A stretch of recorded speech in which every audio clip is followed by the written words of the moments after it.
There's a well-known quote which says, life is what happens to us while we are busy making other plans. It's this unpredictability, hence unpreparedness, is what makes life so fragile, yet so beautiful. Friends, some 25 years ago, I lived a life that many would only dream of. I always wanted to be an acclaimed artist and be at top of my game.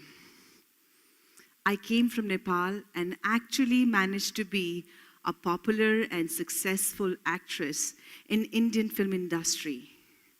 About 80-odd films in 5 different languages, multiple awards. To be honest, some quality and a lot of quantity. Everything that I had dreamt of, in fact, more than what I had dreamt of, was happening to me. What I didn't know, that while I was in this most heady, most enjoyable ride ever, life had planned something else for me. That I would be thrown into a whirlwind of things where slowly I'll start to lose it all. Initially, it started subtly, like I signed a bad film, which flopped, and I got a bad review. And then there was another, and another, and another. But I didn't care, because even then I had some good directors wanting me in their film. So I thought, well, I can always bounce back. But that didn't really happen. I had developed an unhealthy lifestyle,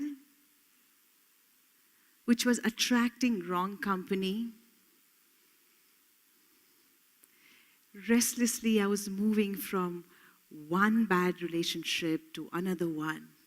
I was in a mess, and I was in denial. I fell flat on my face when my marriage broke, and soon after, I was diagnosed with aggressive form of cancer. Even my cancer was of an extreme kind. Let me give you a tip of the iceberg of how gruesome my treatment was, my chemotherapy was. That it was not of balding of the hair, losing eyelashes and eyebrows and looking sick and sad. That's how we cancer patients look. From that glamorous diva to this, it was not looks. It was actually when I had to sign waivers for a permanent heart damage, a permanent ear damage, a permanent neuropathy problem, that my hand would be shaking for the rest of my life. It's then I got scared, really scared.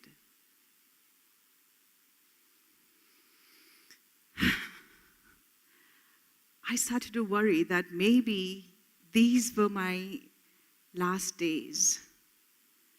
Maybe I was facing the D word, the unimaginable, unbelievable, unfathomable death.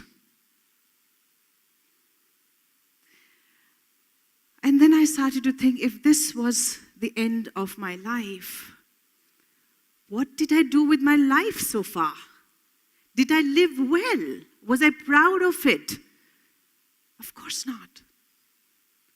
I had messed it. I was living carelessly, ignoring my health, my career, people who cared for me and loved me. Friends, it's been 4.5 years. I'm cancer-free now. God has been kind. Life has been kind.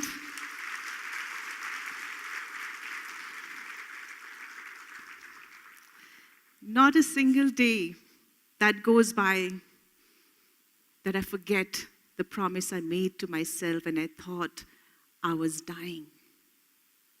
I have prioritized all the three things. I call them gift. My health. I realized the importance of health when I was down with cancer. So I nurture it now. I look after it. I read. I inquire and do whatever it takes for me to have a good health. My relationship with my family is much more filled with respect and trust, because they were the only people who were with me from the beginning till the end. My friendship.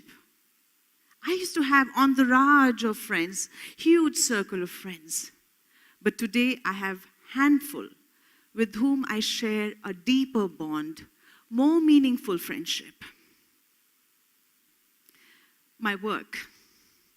I realized I'm an artist in my heart, in my spirit, so I need to be challenged for me to grow as an artist, to be satisfied.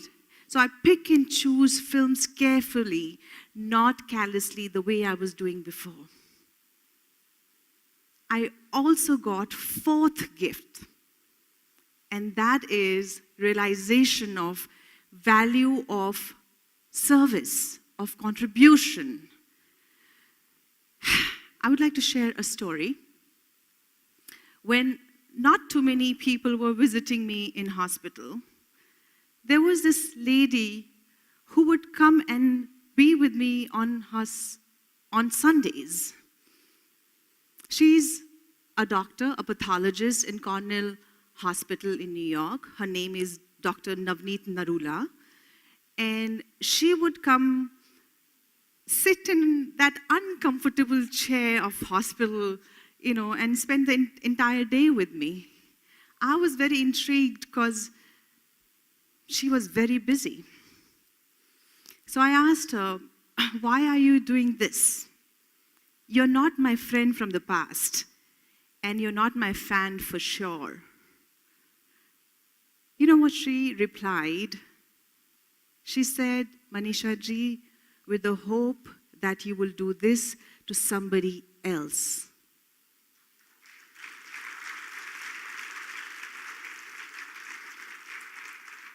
How simple yet so profound, isn't it?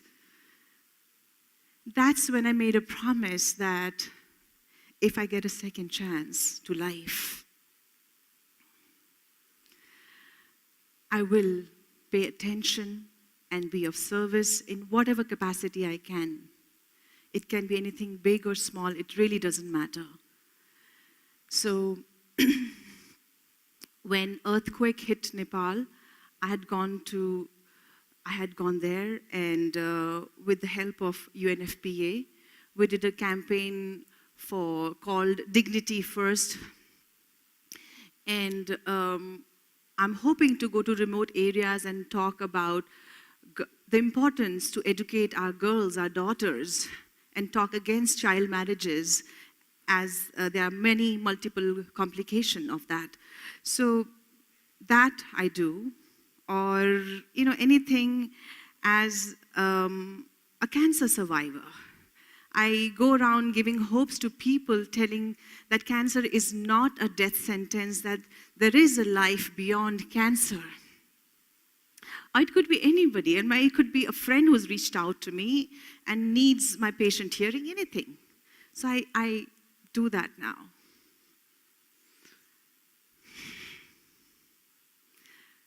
A large part of my story, this gambit of experiences, the highs and the lows, this name, fame, glamour, and the depth of despair of cancer, traumatic chemotherapy, facing death, is not actually about the incidences. It is about finding sense behind it, finding meaning of it all. I had to make sense of things that had happened to me and the things that was happening to me. I found few such basic, simple principles, and because they are simple, we tend to take it for granted and don't apply them. I found, number one, that this life is a gift. I know it's a cliche, but it is a gift. And everything that comes with this life is a gift. This body is a gift. We need to nurture it, look after it, be grateful. We need to embrace that. People who cross our path, they are a gift. Number two, the importance of introspection. We need to dive into depth of our being, of ourself, to discover our truth and live our truth. As our time is limited, so we must make the most of it. We cannot be living somebody else's life, right? We cannot be living somebody else's idea of life, what is good and what is bad. We need to find for ourselves. We need to introspect. We need to discover what it is that motivates us, compels to live a great life. So every day we can live with clarity and passion. Number three, no matter how we want to be prepared, there will always be a surprise. Life will throw some challenge from somewhere that we are not really fully prepared. But we have a choice. We can either be consumed by it, become victim and make that larger than us and get defined by that problem, or we can turn it around into a platform for our growth. Because there is a message, there is a lesson underneath every problem that we face.